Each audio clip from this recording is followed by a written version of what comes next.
دويهنا بكن إهبو هاي سمير أبو ويل المشى نو تاغنا شكانس وسعنا كالن دبي هان دوي waxaan dhaweyna maleex caas ka dhig barambaramiyan waa ka soo darteenbo أرك هي إن دوي دي jirna matiido ana koon ku dhin ما دوي أنت بحاسكم معناه bilash ma iski dhaweyna inay shukaan sama ii gelisin maxaa faa'iido ugu jirta aan labadiina da shukaan gashaan xabadom iisi isku mashquuli حبضو أديك جعل أو كربتو كرادينيسا كوا هاي ماشي جوكتا أسعناي من دبيني مصر xabado aan iraadinaysa ma ii geenaysin bo هان دوي gobol hada u socotay xataa waan dhaweyna soo baxa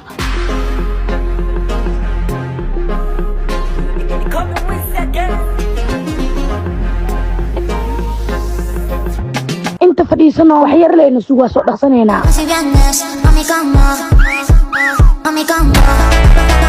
هاي دبيين مكان صباحنا مري war waxaan dhaweyna maleex caas ka dhig maruukus iyo wiil la dhaweey waan qof kasta dhaweey muu برنيو أدور تسجاشن كا وحكو فهمت وأنا واي عصب بيوت ياسان وكلك عسى صباحنا مري qofta ku geeyna ay dhahdeen oo darteed aan isu dhaweey ii geeyna keen وأنا وحنا كوبدنا مالهاني أروسا أسعناي صباح أنت كودي من دبي oo had qofti ii waan la dhaashaysiin ku geeyna ay dheesin beentiin ma ee بنتنا واي سانو دوي ساربني من دويسي